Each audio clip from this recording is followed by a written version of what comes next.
Hello my dear students, कैसे हैं आप लोग। आशा करते हैं अच्छे होंगे, स्वस्थ होंगे। तो आज हम लोग पढ़ेंगे गांव का घर, जो कविता शीर्षक है। उनके जितने भी सब्जेक्टिव प्रश्न उत्तर है, इन सारे प्रश्न उत्तरों को हम लोग बारी बारी से कवर करेंगे। अब करना क्या है, आपको वीडियो को एकदम ध्यान से देखिए, मोबाइल को फुल स्क्रीन में कर लीजिए और सब कुछ ध्यान से देखिए, समझ में आएगा। क्वेश्चन नंबर 1 चलते हैं। क्या है?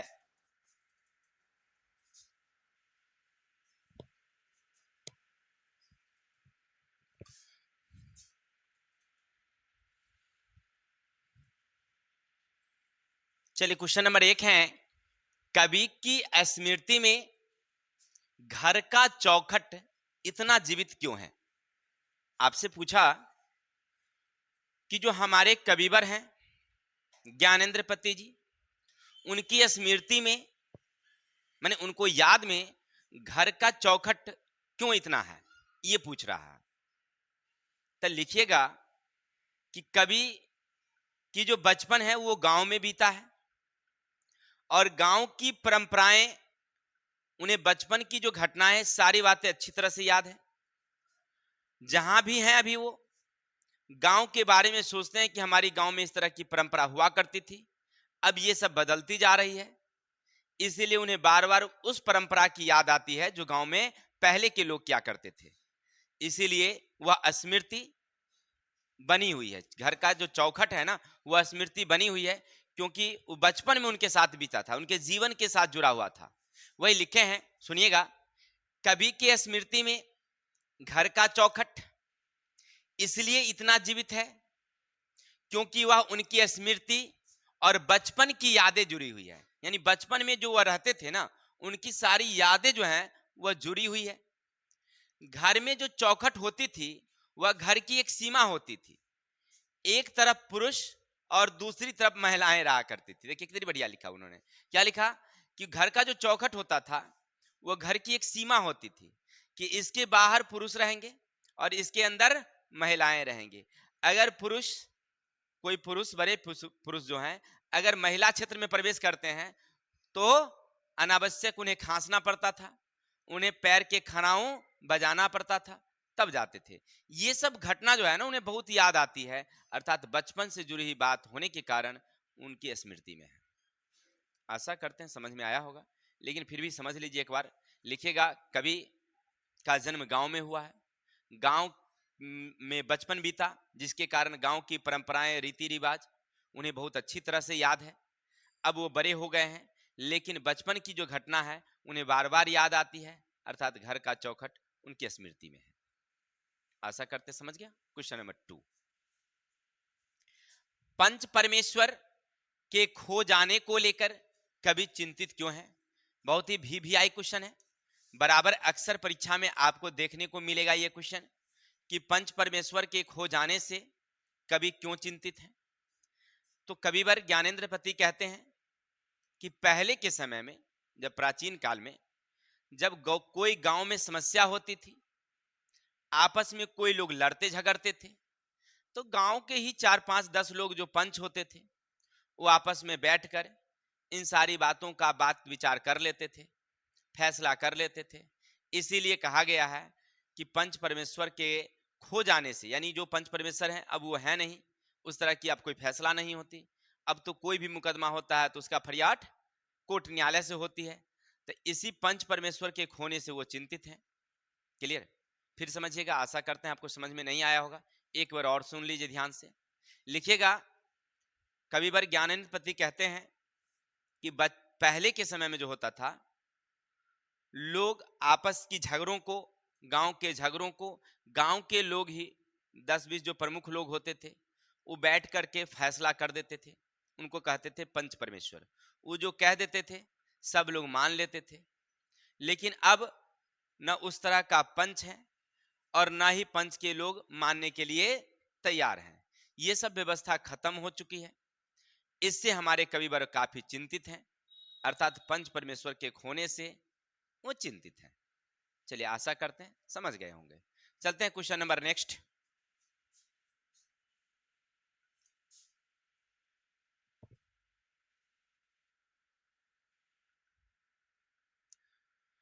क्वेश्चन नंबर 3 क्या है सुनिएगा, कि आवाज भी नहीं आती यहां तक, न आवाज की और न रोशनी की आवाज, यानी न आवाज की रोशनी और न रोशनी की आवाज, यह आवाज क्यों ना आती है।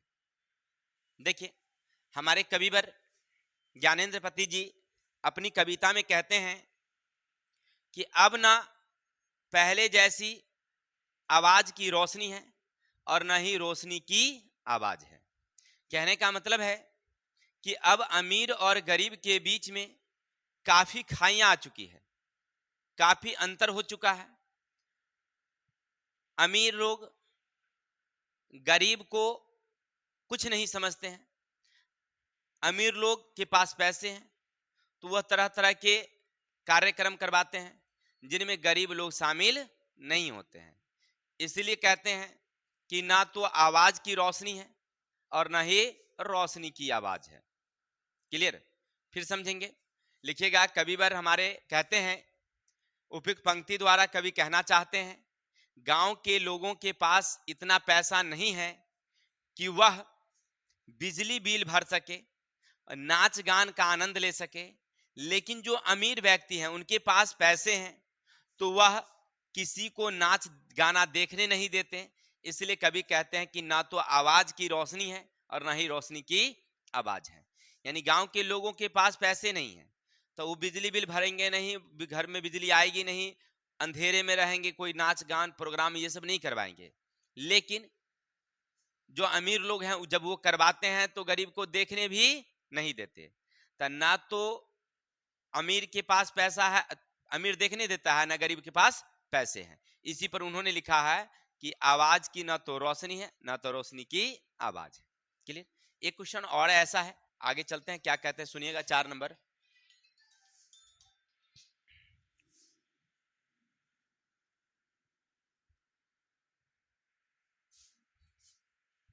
आगे चलते हैं। क्वेश्चन नंबर 4, आवाज की रोशनी और रोशनी की आवाज का क्या अर्थ है। फिर वही क्वेश्चन है, सेम टू सेम क्वेश्चन को उन्होंने दोहरा दिया है। क्या कहते हैं सुनिएगा, आवाज की रोशनी और रोशनी की आवाज का अर्थ है कि गरीब लोगों की खुशी आवाज अमीर लोगों के सामने दब जाती है। लेकिन कहते हैं आवाज में एक ऐसी शक्ति होती है, उसकी रूपरेखा को बदल देती है। यानी कहते हैं आवाज की रोशनी और रोशनी की आवाज का मतलब है कि अमीर और गरीब के बीच में बहुत खाइयां हैं। अमीर अपने पैसों के बल से गरीब लोगों की आवाजों को क्या कर देते हैं, दबा देते हैं। उनकी आवाज दूर तक पहुंचने नहीं देते, न्यायालय तक, पंच तक पहुंचने ही नहीं देते हैं। लेकिन कहते हैं हमारे कविवर कि आवाज में इतनी शक्ति होती है, आवाज में इतनी शक्ति होती है कि बड़ी से बड़ी जो अत्याचार है उसको भी समाप्त कर सकते, उसका विरोध कर सकता है। इसी पर उन्होंने लिखा है कि आवाज की रोशनी और रोशनी की आवाज, यानी कहने आवाज में एक शक्ति है जो रोशनी ला सकती है। आवाज दब गई तो रोशनी दब गई। ठीक है, आशा करते समझ गए होंगे। क्वेश्चन नंबर अगला है, कविता में किस शोक गीत की चर्चा है। तो लिखेंगे, कविवर कहते हैं हमारे ज्ञानेंद्र पति कि जो हमारी देश है लोकगीत का देश है। यहाँ पर अनेक प्रकार के लोकगीत गाए जाते हैं। होली, चैता, बिरहा, अल्लाह रुदल, इन सब की खेलें यहाँ खेली जाती है और गीत गाई जाती है। लेकिन अब इस तरह का कोई बातें नहीं होती है। ये जो भोजपुरी गीत आ गया है ना, पूरा मामला को छित्र वित्र कर दिया है। अर्थात हमारी लोकगीत को दबा दिया गया है। किसके कारण? भोजपुरी के अपभ्रंश गीतों के कारण। इसी से वो चिंतित है। वही कह रहे हैं कि कविता में किस शोक गीत का है, यही शोक गीत है। भोजपुरी जो है ना, वो जो अपभ्रंश गीत गाई जाती है, परिणाम हो रहा है कि हमारा जो लोक गीत है वो समाप्त हो रहा है। इस पर वो शोक गीत कहते हैं उसको। क्लियर? आशा करते समझ गए। फिर समझिए, लिखेंगे कविवर ज्ञानेंद्र पति कहते हैं कि जो हमारा ये बिहार है, ये हमारी देश है, वह किसकी धरती है? लोकगीत की धरती है।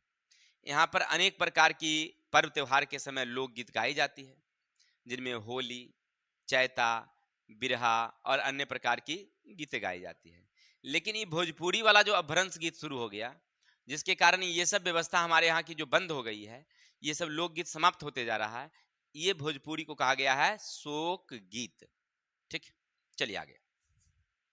क्वेश्चन नंबर 1, सर्कस का प्रकाश बुलौआ किन कारणों से मरा हुआ है? देखिए, सर्कस का प्रकाश बुलौआ, देखिए पहले गांव के लोगों को ना सर्कस में बड़ा आनंद मिलता था। जब भी कहीं सर्कस लगती थी, सारे गांव के लोग जुट करके चले जाते थे देखने के लिए।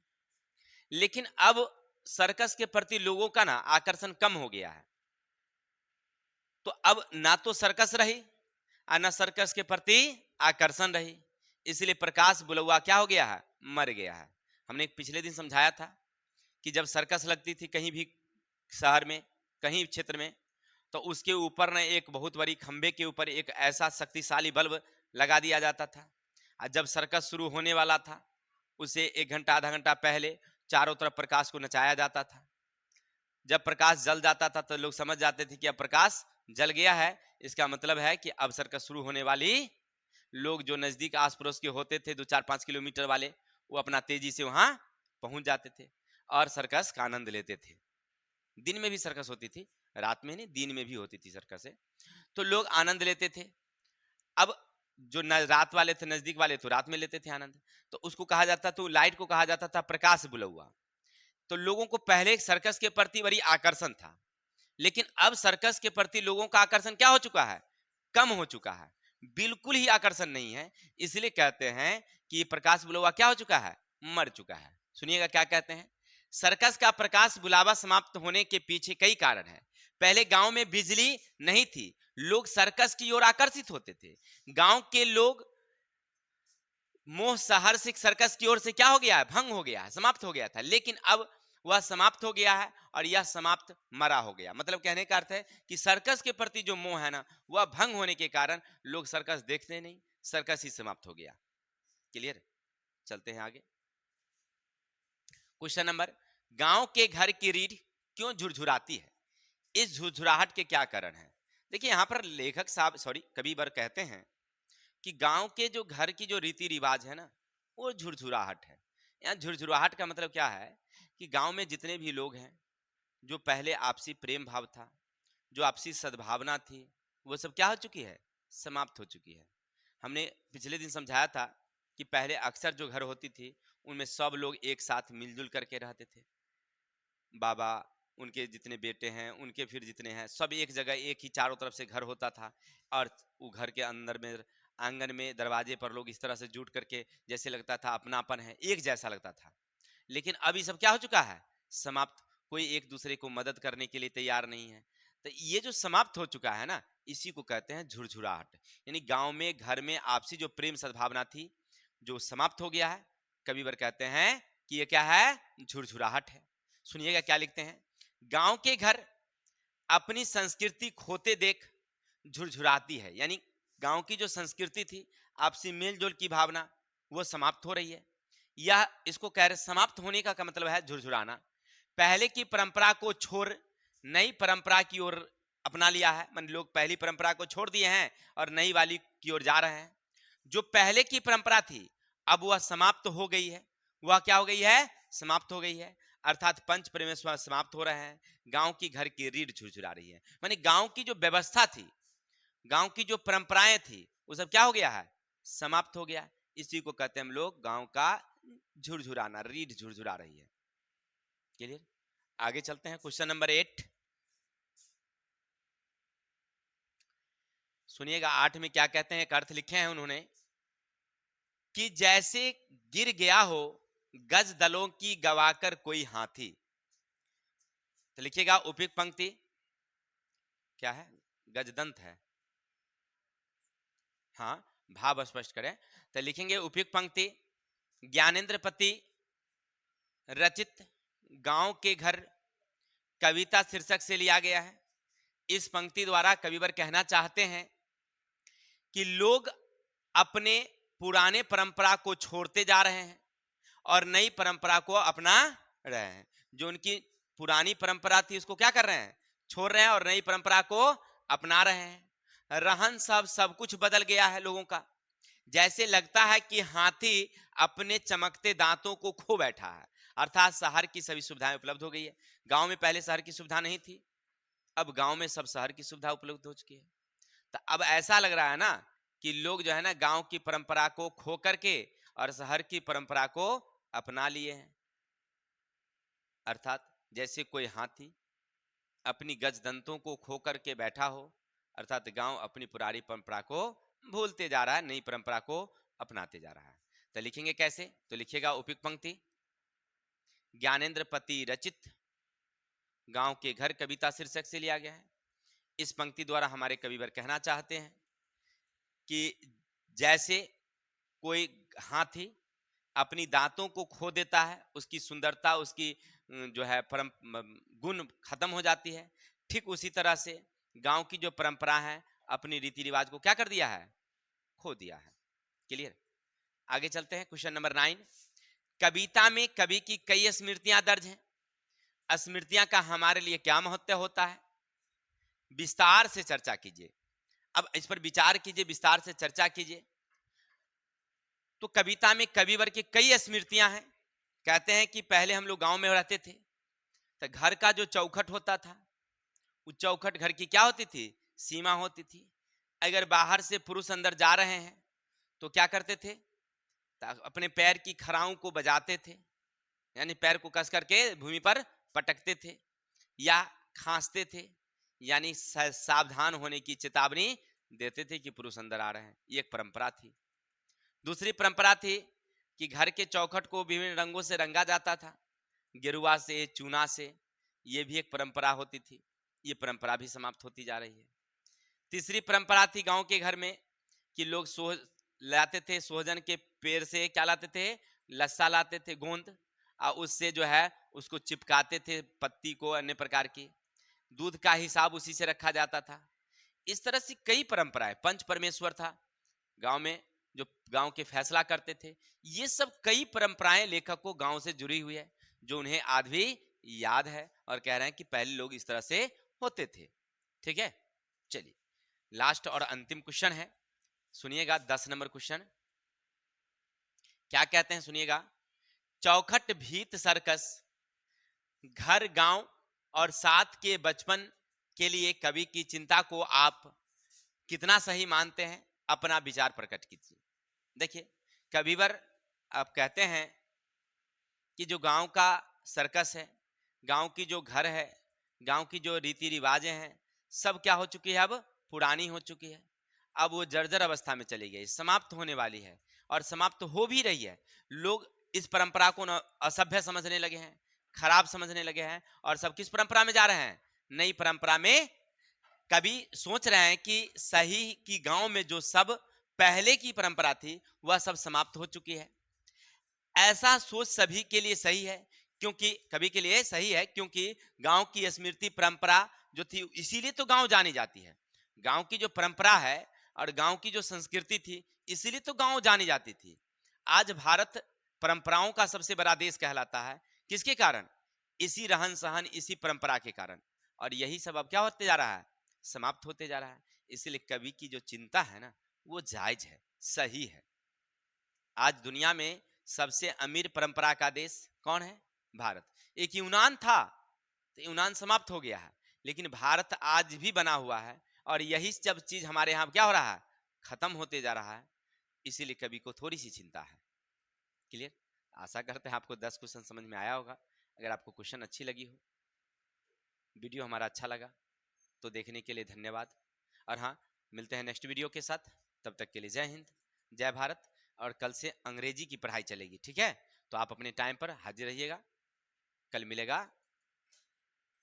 इंग्लिश का वीडियो।